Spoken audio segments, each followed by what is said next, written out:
I play the role of the marginalized male supporting character in this story. After my unsuccessful efforts to win her heart, I become overwhelmed by a yearning for the end. My sole desire is to return to my original existence swiftly.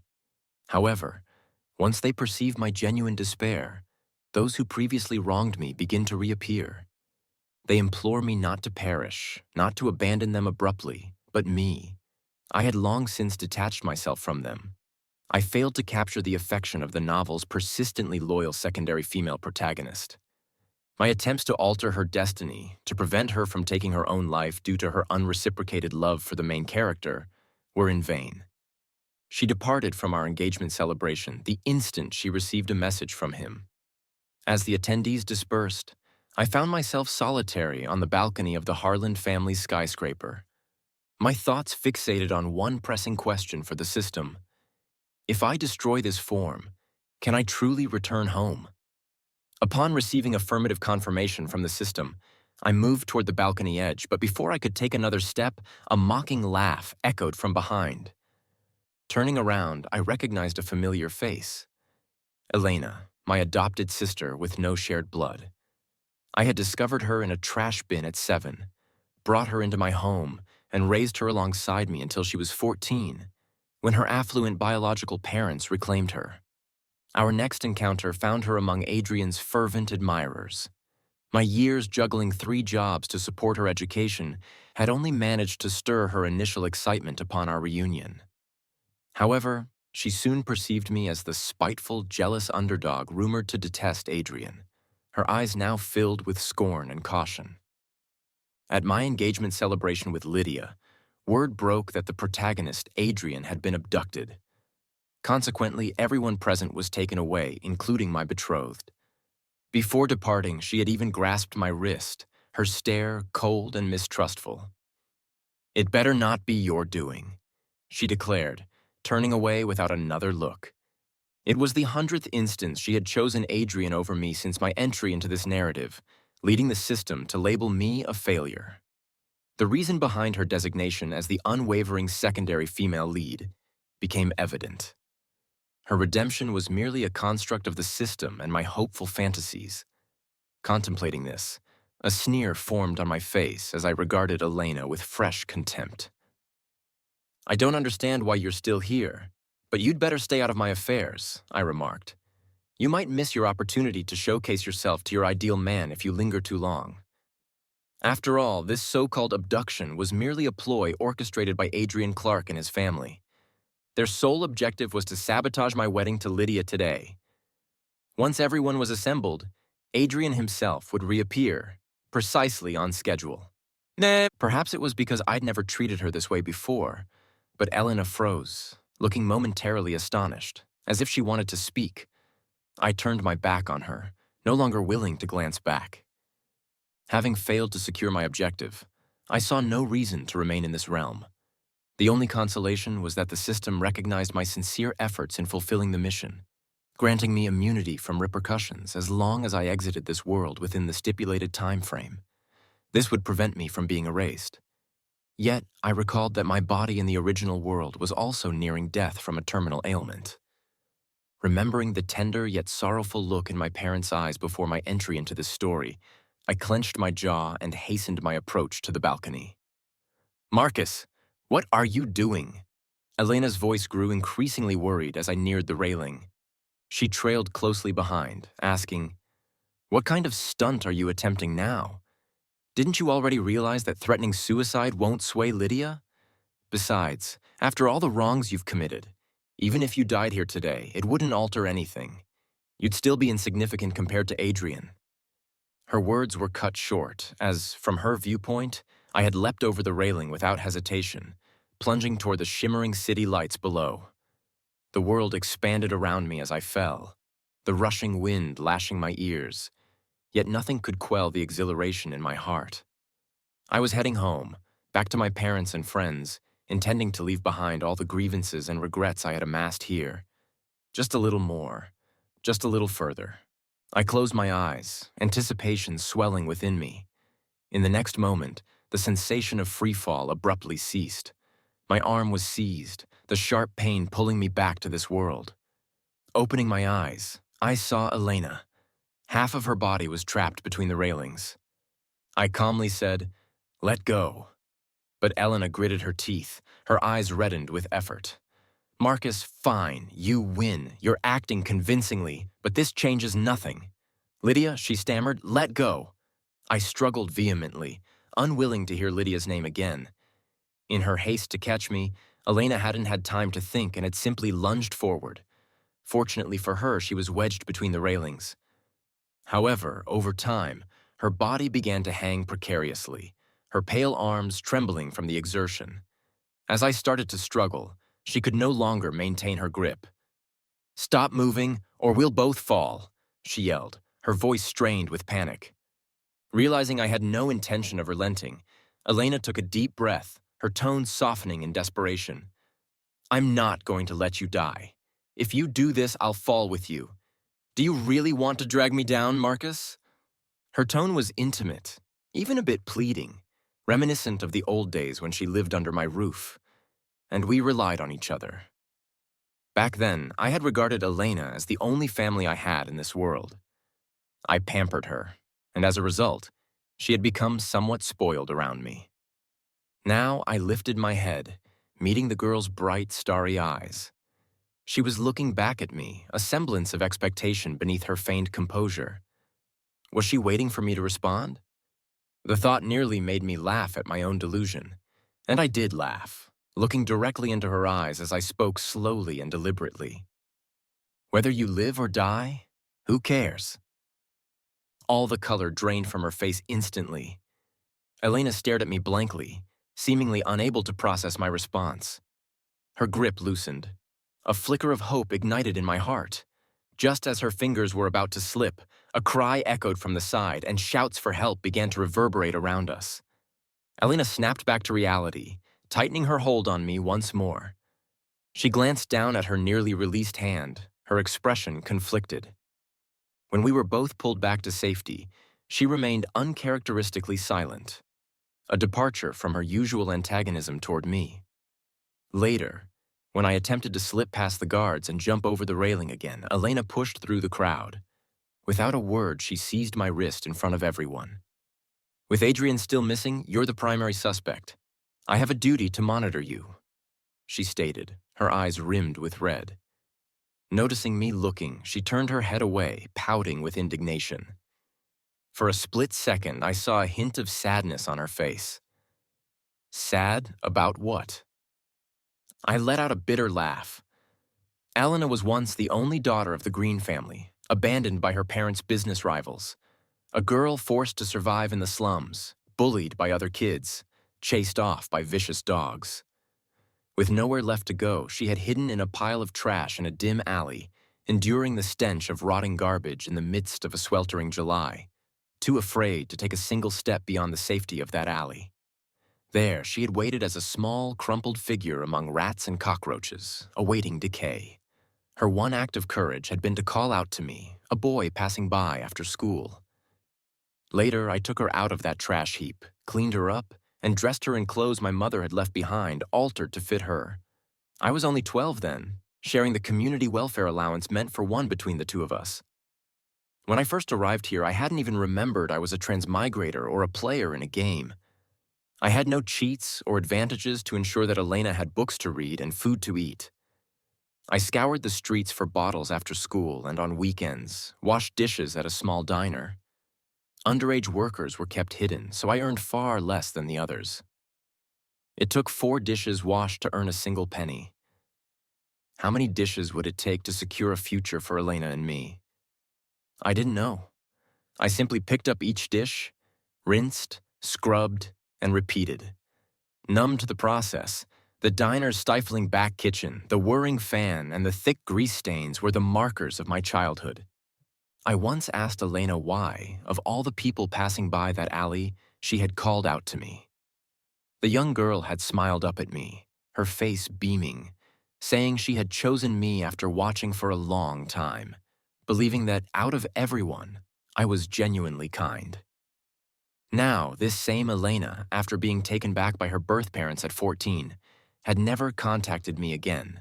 The one who once claimed to believe in my kindness had, after only a few moments of hesitation, chosen the protagonist's side whenever we clashed. She'd loudly condemned me, expressing her disappointment and disdain, thanks to her insistence on keeping watch over me on Adrian's behalf. I had no chance to attempt suicide again for the entire return trip. She had even called several bodyguards to keep an eye on me. After seeing me jump without hesitation twice, she finally realized that I wasn't bluffing. I genuinely wanted to die. Her attitude toward me softened considerably. On the way, she even tried to patiently console me. She said, "You may have done plenty of wrongs in the past, but Adrian isn't one to hold grudges. If you just apologize sincerely, things can return to the way they were." Uninterested, I closed my eyes, resting throughout the journey. Only when she mentioned Lydia did I show a glimmer of interest. Seeing this, Elena's smile took on a hint of bitterness. But now I had no interest in her emotional shifts. All I could think about was Lydia. Lydia, who adored the protagonist so completely. Maybe, just maybe, if I provoked her using her beloved Adrian, she might actually kill me for him. Lydia, after all, was my target, the obsessive, emotionally intense secondary female lead in this book. She had a privileged background, immense family wealth, and an unhappy childhood. Adrian was the single ray of light and her salvation during her youth. Even after growing into a domineering CEO capable of shaking the business world and encountering countless people, her unwavering devotion to Adrian remained unchanged. In the end, she paved the way for the primary female lead and, after the protagonists reached their happy ending, chose to end her life in solitude by jumping into the sea. I had first awakened to my role as a player after Adrian transferred to my high school in my second year. By then, Lydia had already fallen head over heels for Adrian, who had once shared his umbrella with her in the rain. Her love for Adrian was both hidden and intense. She could even accept being with another man she didn't love just to make Adrian happy. And that man was me. At the time, Adrian mistakenly thought I had an ambiguous relationship with the primary female lead, Isabella, and drowned his sorrows in alcohol. No matter how much Lydia tried to comfort him, it was to no avail. Finally, Lydia decided to pursue me. Keeping her enemy close was her way of monitoring the person who was always competing with Adrian. The ridiculous part is that I actually thought my persistence had finally moved her. I even joked with the system, saying that sincerity could melt even the iciest hearts. Ice can melt, sure, but sadly, it wasn't melting for me. When Lydia returned, Elena was sitting in the living room watching over me. Her surveillance was so intense I could do nothing. Bored, I started playing a game. That's when I heard the servants outside welcoming Lydia home. In the next second, the game console was slapped out of my hands. Lydia's perfectly made-up face loomed large before me. Before I could react, she shoved me to the ground. A choking pressure gripped my throat as she wrapped her hands around my neck, squeezing with all her strength. Her crimson nails dug into my skin, and as I looked up, I saw her reddened, furious eyes. She demanded, "Where have you hidden Adrian?" "Ah, so they still haven't found him." I couldn't help but smirk. Of course, he was the protagonist. He wouldn't make an appearance until everyone's attention was properly piqued. My smirk must have provoked her further because Lydia tightened her grip, as though she truly intended to choke me to death and finally rid herself of the rage she harbored. Honestly, I was fine with it. If she choked me to death here, not only would I get sent back, but this toxic woman would also face criminal charges, spending her later years in a prison cell. Then, the next second, a gasp sounded from the side. Elena rushed forward, forcefully shoving Lydia off me. She was furious, helping me up as she shielded me behind her. "Lydia, you almost killed him just now." Lydia, looking down at her hands in shock, glanced up, her expression hardening as her gaze settled on me standing silently behind Elena. "Elena, Marcus is my fiancé. Whatever happens between us is none of your business," she declared coldly. She brushed past Elena and ordered me, "Come here." But I didn't respond to Lydia's call like I used to. Elena, unable to hold back anymore, tightened her protective stance around me, shouting, "So you know he's your fiancé. Is this how you treat him? Who gave you the right?" He arranged for Adrian's kidnapping. Adrian's life is still in danger. Lydia's rage twisted her delicate features. Elena, remember who was there for you when you returned to the Green family? Who helped you adjust and navigate this circle, sparing you from being ostracized? Adrian did all of that for you, so don't be ungrateful. Elena fell silent. She always seemed willing to compromise when it came to Adrian. But after a long pause, she finally spoke. Do you have proof? What? I responded. Do you have proof? Elena's voice turned passionate. There's no evidence at all that Marcus did this. Why is everyone so quick to blame him? I couldn't help but glance at her, a bit surprised. So she did know the importance of proof, yet in the past she'd condemned me for Adrian without any evidence. So righteously, hasn't he done enough wrong to Adrian? Lydia's voice was hoarse with fury. All these years, he's schemed against Adrian, stolen from him, repeatedly undermining him. And every time Adrian was magnanimous enough to forgive him. Isn't that enough? Elena said nothing. But standing behind her, I found myself holding back laughter at their argument. Of course, Adrian had to forgive me. Without me, who else would make him look like the grand, selfless protagonist? As my patience wore thin and I stifled a yawn, preparing to provoke Lydia into killing me, Elena spoke up. I believe him. What? I couldn't help my shock. I believe Marcus. I believe he's innocent. Elena repeated, louder this time. Lydia's gaze toward us grew colder, more penetrating. Don't put your faith in me, I said from behind Elena, my smirk unwavering. I'm already branded as the villain 100 times over. One more won't make a difference. With that, I tried to step past Elena and leave, but she grabbed my wrist. As I turned back, she didn't look at me. Instead, she fixed her eyes on Lydia and asked, what would drive someone to prove their innocence by choosing death? Elena, don't let him fool you, Lydia warned coldly, but Elena ignored her. Continuing, I kept wondering, who would go so far as to risk their life to clear their name? The only reason must be, she paused, swallowing back her sorrow. The only reason must be that he has faced countless moments of being misjudged, unable to defend himself. And this was his only way to prove himself. Lydia, when you walked out on him earlier, he jumped right in front of me. He truly doesn't want to live. Oh, now I got it. Elena had spent the afternoon casting glances my way, piecing together a story in her mind. She must have interpreted my genuine, joyful smile when I attempted to jump as the relief of escaping my suffering. I saw Lydia's pale fingers tremble, a flash of pain flickering in her eyes as she looked at me.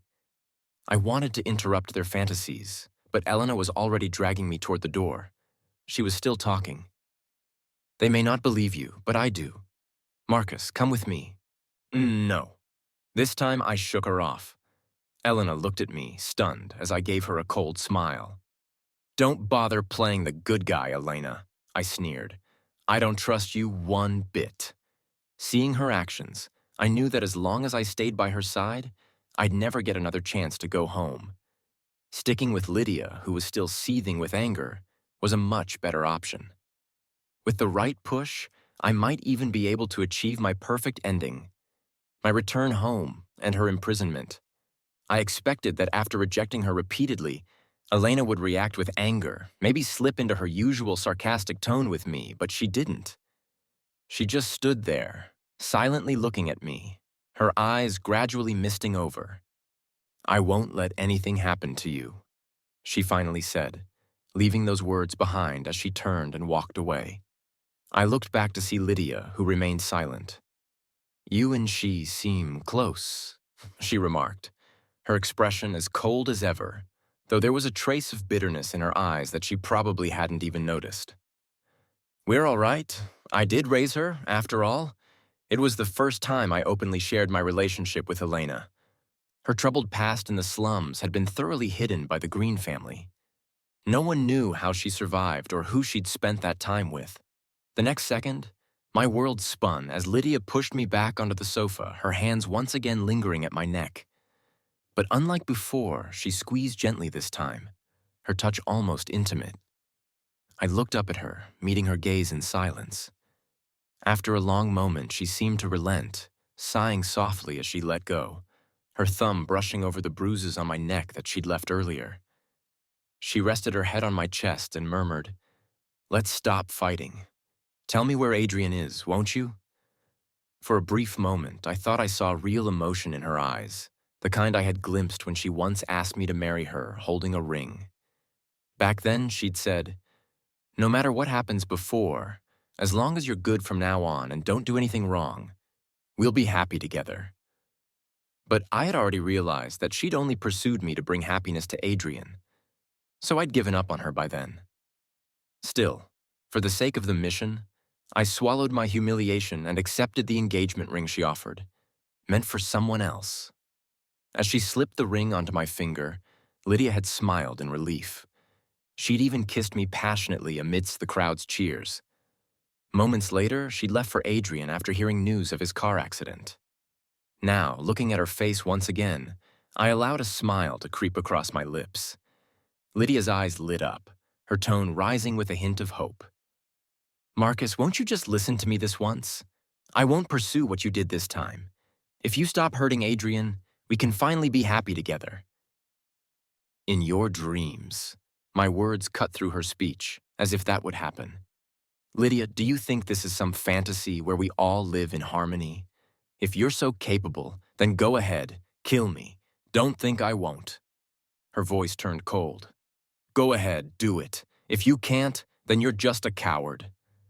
I threw out the taunt, but soon enough, exhaustion hit and my vision went black as I lost consciousness. While I was out, the system reminded me that I needed to hurry and leave this world. My time was running out. As I began to regain consciousness, my mind felt clouded. Warm fingers traced over my face, accompanied by the occasional gentle, warm kiss. I thought it must be a hallucination. In 7 years of courting Lydia and 5 years of being her boyfriend, the time she'd kissed me willingly could be counted on one hand. Yet this hallucination felt all too real. I could even hear her voice, tinged with exasperation, whispering in my ear, "Marcus, what am I going to do with you?" Unable to take it any longer, I opened my eyes, only to catch a fleeting glimpse of emotion in Lydia's gaze before she could mask it. I was momentarily stunned. Lydia was always so composed, so reserved.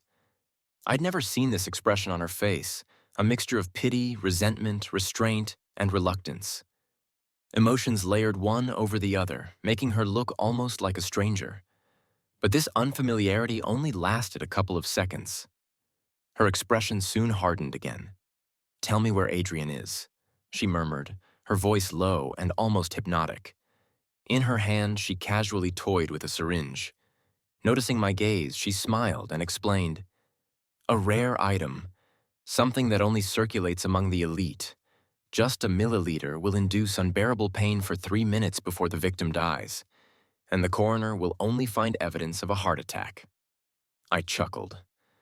Lydia's eyes lit up briefly as if she thought I'd finally relented, but her expression quickly morphed into shock because I had grabbed her hand, pushed the syringe's needle to my neck, and injected it. "Lydia, let me tell you a secret." My voice was weak as I looked into her stunned, helpless eyes. "Once I was kind to you because I loved you. I know. She trembled, pulling me into her arms, her voice rising as she shouted for a doctor, resting my head on her shoulder. I finished what I needed to say. "I loved you, but you never trusted me. So let it go, Lydia. Just sharing a world with you is enough to make me sick." With that, I pushed her away and collapsed from her arms. As I fell, time seemed to slow, and I saw her face filled with confusion and sorrow. Could Lydia actually feel sadness over me? No matter. I thought, finally, I'm going home. Marcus. Somewhere in my fading consciousness, I heard a familiar voice as the basement door was thrown open. It was Isabella, the girl next door who had cared for me growing up, and the novel's primary female lead. I heard her rushing footsteps and her frantic announcement, her voice cracking with urgency. "They found Adrian. It was all a scheme by the Green family's rival." "What did you say?" Lydia's trembling voice echoed. I could barely make out the rest of the conversation. My awareness drifted, my soul feeling light, as if floating. My parents' gentle, loving faces appeared before me, and I reached out, yearning to embrace them. But an overwhelming force dragged me back. When I opened my eyes, I was still in this body. A sterile hospital ceiling greeted me. "You're awake." A gentle voice sounded from beside me. I turned to see Isabella, watching me with a look of concern. Dressed in a cheapao with silver-rimmed glasses perched on her nose, she radiated a cool elegance without needing any adornment, the effortless charm befitting the novel's primary female lead. But right now I had no interest in anyone else. Only one question filled my mind. Why am I still alive? My voice was heavy with disappointment. The hand she was using to peel an apple paused. After a long sigh, she set the apple down and came closer, tucking the blanket around me with care, looking down with a gentle expression. "I've explained everything to them. Lydia feels too ashamed to visit you. It was all a misunderstanding. They were all in the wrong. Don't think too much about it." As she spoke, she reached out, softly ruffling my hair. "No matter what, you still have your big sister here." I lay under the blanket, watching her actions, unable to stop the bitter smile from crossing my face.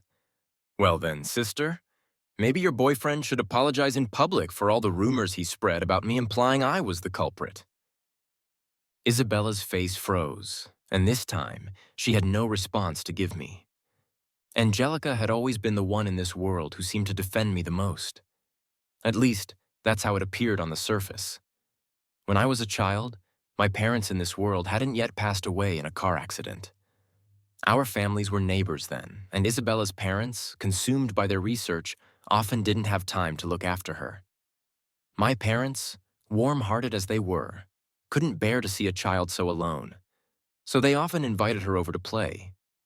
Eventually, our home became her second home. She practically ate at our house every day. And whenever my parents bought me gifts, they would prepare one for her as well. They even set up a small bed for her in the guest room. On nights when she was too scared to sleep alone, she would spend the night at our place. In return, Isabella often tutored me. She had inherited her parents' brilliance and had always been a top student. Thanks to her guidance, my grades were among the best in my year at that time. It was a beautiful period that came to an abrupt end with my parents' passing. It was a perfectly ordinary summer. One stormy night, with thunder and lightning tearing through the sky, Isabella's parents called mine, saying Isabella had gone missing. The teacher said she left school as usual after classes, but she isn't picking up the phone at home. "We're tied up with work and can't leave. Could you help us look for her?" As my parents received the call from Isabella's father, I was leaning by the window, watching the storm with an inexplicable sense of dread in my heart. Mom tried to persuade Dad not to go, pointing out how dangerous it was to go out in such rare, extreme weather. But their worry for Isabella outweighed their concern for danger. After all, she was practically family. That night, their car skidded off the wet road into a river.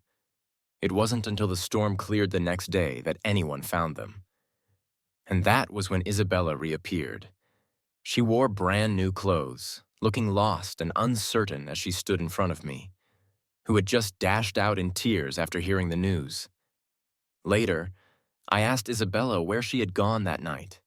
She remained silent for a long time before finally telling me that she had been escorting a lost little boy home that night.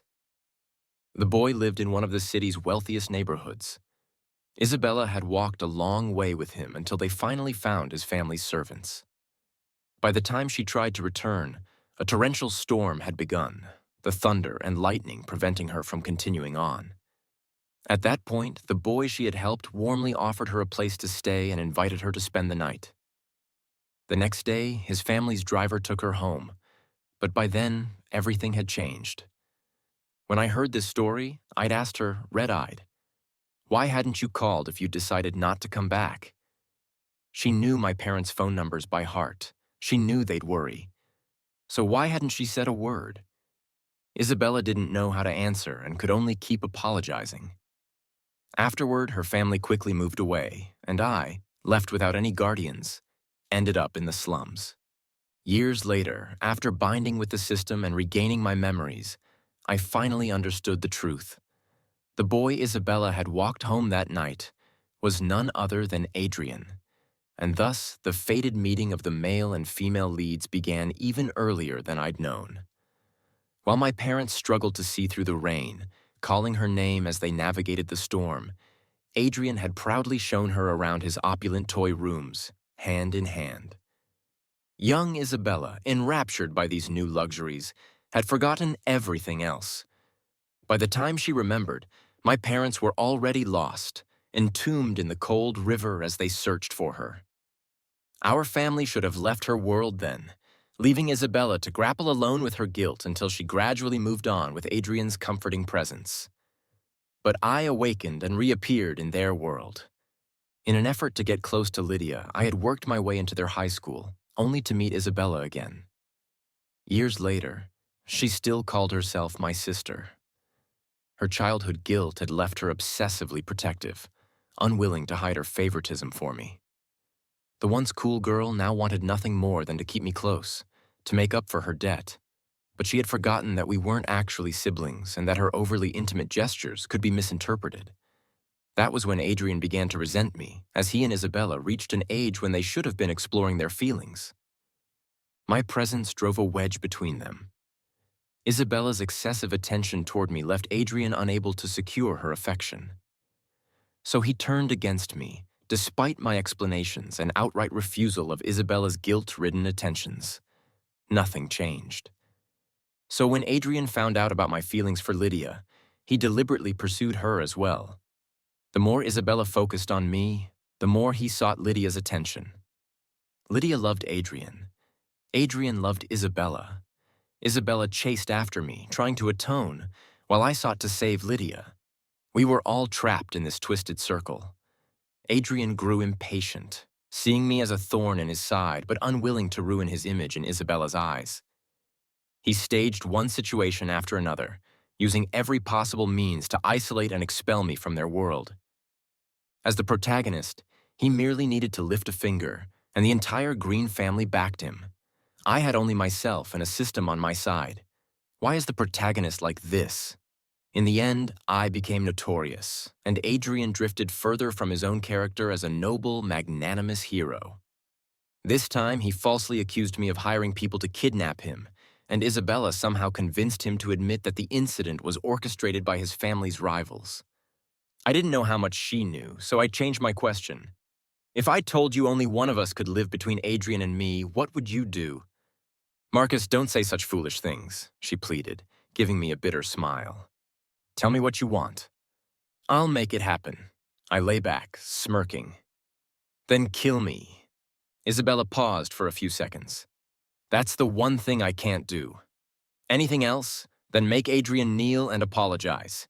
If you won't kill me, I swear I'll kill him. Her voice, usually so composed, now edged with anger. Adrian only did those things because of me. If you want to hate anyone, hate me. The next moment, she realized she'd said too much, looking up with a face gone pale. Too late. So, Isabella, you knew all along. I laughed coldly, feeling my last shred of hope slip away. Marcus, She faltered, desperately searching for words, but nothing came. Of course, she couldn't say it. She couldn't admit that she had known the truth all along, standing by, watching. As I was wrong time and time again. When Adrian accused me of stealing his branded watch, I opened my bag to prove him wrong, and he pulled out doctored surveillance footage to frame me. Later, others stepped forward to accuse me of selling the watch. They had forged a transaction record, transferred money into my welfare account, and fabricated a case against me, branding me a thief throughout high school.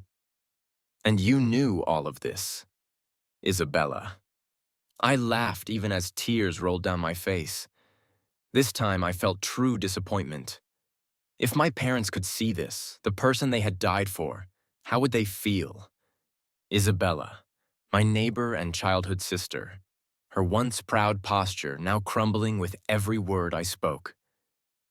Back when I was publicly bullied at school under a host of false accusations, I would look at the angry faces around me, vowing to reveal the truth someday. But how could I, alone, ever stand up to the powerful Green family who orchestrated everything for Adrian? Every time I tried to explain, I'd be met with a deeper pitfall. All I could do was watch as the misunderstandings piled up. If you'd spoken up even once back then, maybe they'd believe you, even if they wouldn't believe me. You can defend him all you want, but am I not a person too? Did I deserve all this? I looked at Isabella, speaking each word deliberately. Her hands shook as she tried to reach out, as she used to, but I pushed her away. Isabella, who are you loyal to? I laughed through my tears. Stop it, please stop. She hunched over, shaking as a fit of coughs racked her body, but I ignored her. Continuing, you wanted to make it up, please stop. She hunched over, shaking as a fit of coughs racked her body, but I ignored her, continuing. You wanted to make it up to me, yet you also protected Adrian. You tried to have it both ways, but failed at both. I must have been cursed to know someone like you. Suddenly, Isabella slapped herself hard, her glasses flying off, and her pale face marked with 5 distinct fingerprints. She trembled, unable to defend herself. Finally, the once proud woman knelt on the cold hospital floor, her voice hoarse as she said, I was wrong, Marcus. I wanted too much. I failed both you and Adrian. Tears rolled down her face as she looked up at me, her gaze shattered, nearly desperate. What do I have to do to make you forgive me? Please, Marcus. Your parents are gone. I just want you to keep living. She reached out, trembling, trying to touch the hem of my clothes, her body convulsing from the memories that tormented her. But I only stepped back, looking down at her. Isabella, I'm no fool. I'm done with your empty promises. With that, I turned and left the room. She collapsed onto the floor, gasping, her face flushed as she struggled for breath, still trying to call me back. Marcus, she forced a faint smile. Can't you forgive your sister? Before I could respond, another voice came from the doorway, pushing Isabella aside. It was Elena, who had overheard everything. Straddling Isabella, her tear-filled eyes were full of rage as she shoved her repeatedly. How dare you ask for his forgiveness?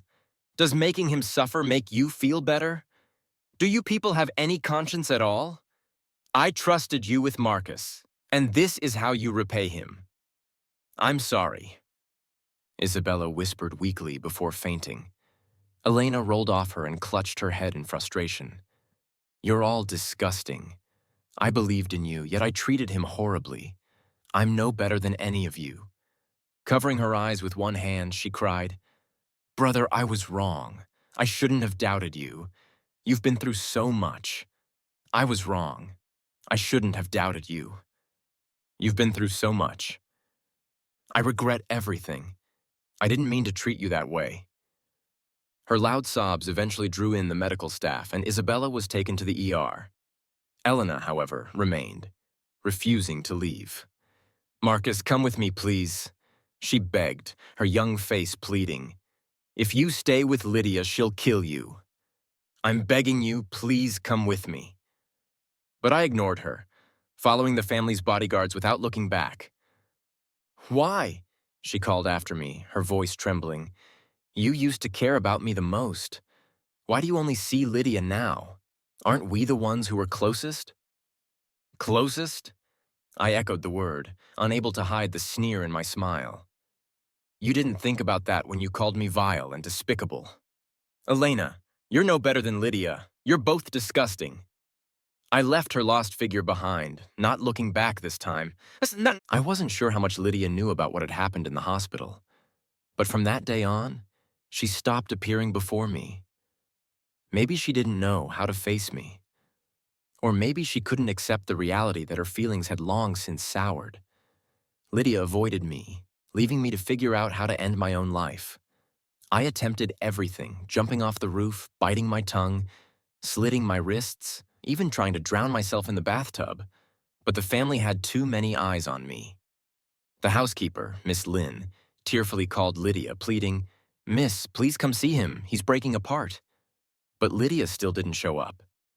Instead, every potentially dangerous item in the house was removed, and even the windows were sealed shut. With nothing else to do, I started banging my head against the wall and cursing Lydia's ancestors for 18 generations. Lydia didn't get angry. Instead, she subtly let the household staff drop hints that she hadn't been looking for Adrian these days. She also started sending me gifts, luxury car keys, watches, ties. Each day a different gift appeared on my bedside table. I threw them out and she just kept sending more. Sometimes, if I woke up early, I'd even catch a glimpse of her hurriedly leaving my room. This standoff between Lydia and me dragged on, with the system reminding me to hurry up. I told it not to worry. Someone would break first, and that someone was Elena. She came to the Harland estate multiple times, trying to take me away, even going so far as to alarm the elders of the Green family. She threatened them with her own life, demanding they intervene to get me away from Lydia. Lydia ruled the family now, and when she was stubborn, she wouldn't yield to anyone. The two families clashed, creating a nasty public rift, and at one point, things got so ugly that they nearly severed ties altogether. Finally, Elena threw down the gauntlet in front of Lydia. She said, "If I hadn't been taken away back then, you wouldn't have a place by his side at all. You're just a thief who picked up something you don't cherish." Her words finally provoked Lydia. That night, I was half asleep when I suddenly felt a warm body press against me, accompanied by the strong smell of alcohol. I opened my eyes to find Lydia's face filled with grievance. I had never seen her like this, clinging to me like a discarded puppy, holding my hand tightly against her flushed cheek. "Honey," she said, "my love for you is stolen." She murmured pitifully. "I don't cherish you. I didn't mean to. I just didn't know how to face you. Lydia, I'm not your husband. You walked out on our engagement ceremony the moment it started. I'm not even your fiancé." I coldly interrupted. My words stunned her, her body freezing midair, the haze of drunkenness slowly fading from her eyes as clarity returned. But then she chose to pretend nothing was wrong, clinging to me again. "No, my Marcus loves me. He'll be my only husband." But I just looked at her coldly. "Lydia, you're not young anymore. Stop playing these games. If you had the same loyalty to Adrian that you did before, I might still have some respect for you." At last, my words angered her. She slammed a fist into the pillow beside me, her hands sinking into the soft down feathers. After a long pause, I looked up and met her bloodshot eyes. "What do you expect me to do? My parents only saw me as a tool from birth. If it hadn't been for Adrian, I wouldn't have survived. What am I supposed to do?" She screamed, her voice laced with despair.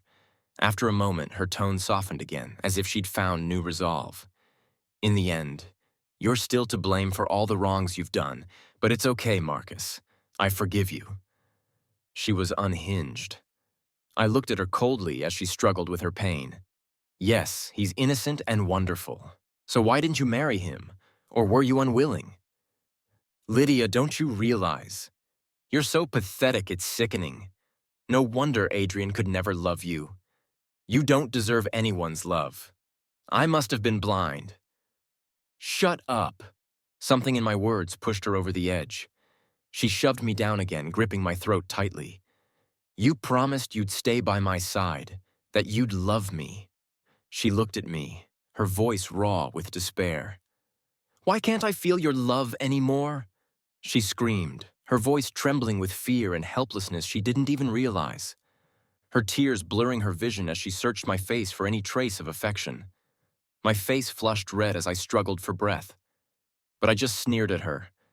"Yes, that's right. Choke me. When I'm gone, you can face the consequences." But just before I suffocated, she came to her senses, abruptly releasing me. "You're trying to make me kill you. You'd rather die than stay with me." For a moment, her once proud posture seemed to collapse, leaving her looking utterly defeated. She bent over, coughing, and then started to mutter to herself as if to reassure herself, "No, you still love me, Marcus. You're just mad at me. I'll make it up to you." She leaned forward, clutching me tightly. "Let's get married. Okay, we'll live happily. Just the two of us, no one else." Her voice was thick with tears, soaking my shoulder. I pushed her away and slapped her hard. "Lydia, if you want to kill me, just do it. Spare me the nauseating talk." The slap left her stunned. Her face turned to the side. Finally, she stood up in silence. As she reached the door, she laughed bitterly. "You blame me for favoring Adrian, but are you so innocent? Isabella broke ties with the family for you, and Elena only has eyes for you. Can you really say there's nothing between you and them?" "You're right," I laughed behind her. "If they're so good to me, then I should leave you and choose them instead." Lydia seemed almost burned by my laughter, fleeing the room as if she couldn't get away fast enough. The next day, someone unexpected showed up. It was Adrian. According to him, Lydia had asked him to explain their relationship to me. He was dressed in a custom-made suit, smiling pleasantly. As soon as he sat down, he sighed. "I'm troubled by how Lydia keeps hovering around me. What am I supposed to do?" I ignored him, my gaze fixed on the tie around his neck. My dazed appearance only seemed to amuse him more. His smile grew wider. "Honestly, you shouldn't be so down. Even after everything, Isabella still pleaded with me on your behalf, convincing me to clear your name. She really cares about you as a brother." He raised his glass to me with a refined gesture. This time he mentioned another name, Elena. When she was first brought back to the Green family, she'd talked about her brother constantly. She wanted to go back to find him, but they wouldn't let her, so I told her that when she'd grown enough, her brother would be happier to see her eventually. She got to meet her brother again, but from that point on, she never mentioned him again. Turns out the brother she once thought so noble had become a vile, money-grubbing loser. With every sentence, his smile deepened. His gaze locked on my face, eager to see me crack, but he never got the reaction he wanted. I only smiled back and said, "Yes, Elena's wonderful. If she'd only develop a fake product to sell to your company like Isabella, she'd be even better." Adrian's face turned cold, his smile vanishing completely. To ruin the Green family and clear my name, that was the real compensation I demanded from Isabella. In recent years, the Green family had invested heavily in cutting-edge technology, pouring nearly all of their wealth into their latest project. But on the day of the launch, Isabella had presented a flawed, outdated prototype. The Green family had trusted Isabella, their future matriarch, implicitly. Her actions hit their finances hard, but even so, Adrian couldn't bring himself to press charges against his girlfriend. Instead, he stormed over to me, furious. I had no patience for his rant, so I picked up a glass of water and hurled it at him. As he flinched, I grabbed his tie, twisting it around his neck. "So, big shot, you're in the hands of this loser now," I whispered in his ear.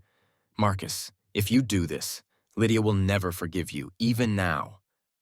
He remained calm, but as his face began to turn purple and his struggles grew desperate, his composure shattered. When Lydia burst into the room, her eyes landed on me first. For a brief moment, I saw joy, the joy that I'd finally proven my guilt. Attacking her unforgettable first love right in front of her. Or perhaps it was joy that she could finally return to her righteous pedestal, condemning me from a position of moral superiority. "Marcus, so you were only pretending before. You really haven't changed at all." "I was right about you," Lydia said, her face dark and grim. At her words, I loosened my grip slightly, allowing Adrian to gasp for air. He seized the moment, his voice trembling as he pleaded with me. "I can help you get out of here. I don't trust you. It's true. You just want to prove your place in Lydia's heart, right? Let's make a bet." He forced a smile, his face still contorted in a desperate attempt to win my agreement. I frowned, listening to his whispered plan. In the end, I laughed and nodded, releasing him. Lydia rushed forward immediately, pulling Adrian, who was still shaking, away and preparing to take him to the hospital. As they left, he cast a long, deep look back at me. I hope you'll have thought of a proper apology by the time I see you next. Adrian truly had a way of handling Lydia. After he returned from the hospital, she removed all the surveillance on me at the Green Estate, ignoring Miss Lynn's pleas. She even ordered the bodyguards to throw me out of the house. "Miss, I'm begging you," Miss Lynn said tearfully. "I never will," Lydia replied with a cold sneer, her expression one of absolute confidence. As if she had already figured me out, I played along, pretending I didn't want to leave. The more I resisted, the more it solidified the idea that all my previous antics were just attempts to get her attention. Lydia's face grew darker. "Adrian was right. I've been too lenient with you. You really do need a lesson." Finally, I couldn't help but lower my head and ask her softly, "After all this time, have you ever once sincerely believed in me?" She frowned, as if recalling everything I had done for her, acts of genuine care and love that never amounted to the fleeting image she'd held onto of Adrian. "Marcus, playing hard to get has lost its charm," she said, her face showing a hint of pity, leaving me with nothing but the suggestion to reflect on my actions. She closed the door behind her. I turned around and found Adrian standing in the shadows. When I opened my eyes again, both Adrian and I were bound at the edge of a cliff not far away. I saw Lydia, Elena, and a team of SWAT officers, all looking tense. "Let him go," I said. "Let Marcus go, do you hear me?" I heard Elena's desperate screams as she tried to rush forward only to be held back repeatedly. Our captors ignored her, instead focusing on Lydia. They shouted, "Miss G, you can only choose one. Who lives and who dies is up to you." Lydia's expression instantly darkened. "Name your price and I'll pay it. Just let them go. We don't want money. We just want to see the mighty CEO lose the two people he cares about most." One of the thugs taunted, making Lydia's face grow even darker. I noticed her signal, and a sniper positioned in the distance took aim. But the next moment, Adrian, beside me, let out a pained cry as he was pushed closer to the edge. When Adrian regained his composure, he called out to her, his voice trembling. Lydia, don't worry about me," he said.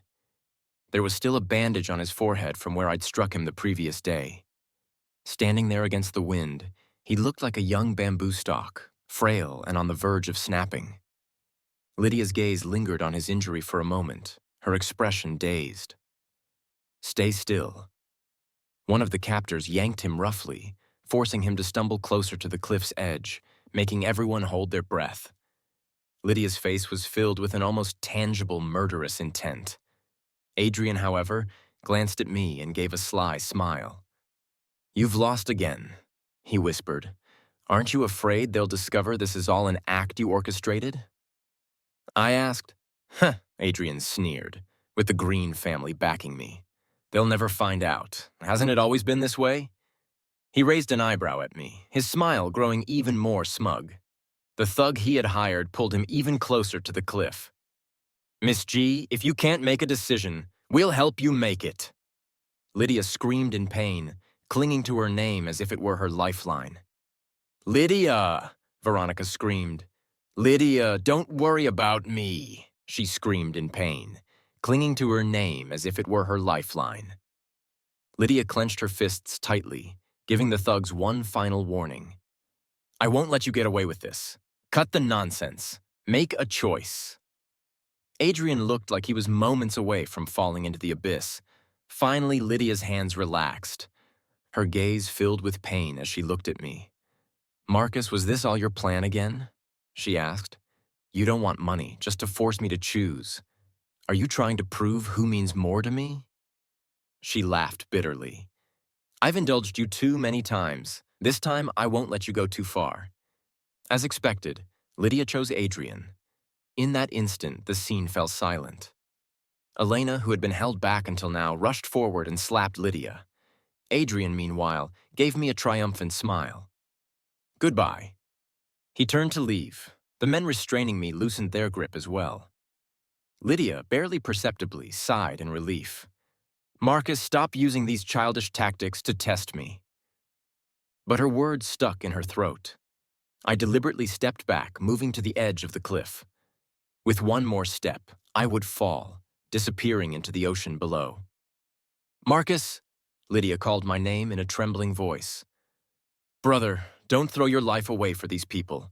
Elena," she held down on the ground, crying uncontrollably. "Come back, brother. Brother, let's live our lives together. I was wrong back then. I shouldn't have let jealousy drive me away. I should never have left you to this horrible woman." But I only shook my head gently, looking at them with a calm gaze. "Lydia, this is the 101st time you've chosen Adrian." "For the 101st time," I said, watching the panic grow on her face, a subtle satisfaction rising within me.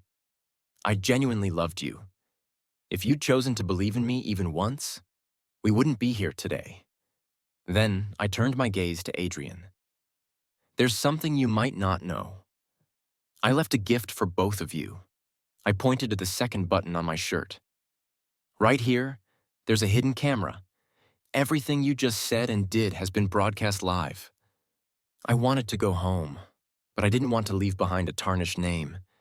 The injustices I endured were real, and I didn't want to be remembered as a thief after I was gone. When I first came to this world, I greeted everyone with nothing but kindness. For a brief moment, Adrian looked panicked, but then he seemed to calm down, as if realizing something. Of course, he had the Green family manipulating the footage, and shutting down my stream would be child's play for them. In Adrian's mind, he assumed my broadcast had been cut off almost instantly, but the look on my face made him hesitate, and he grabbed someone's phone in a panic.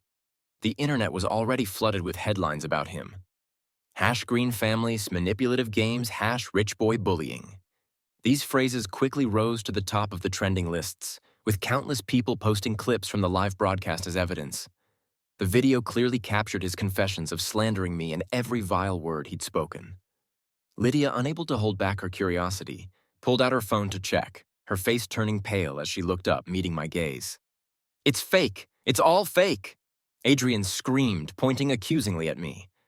But then he glanced around, realizing something.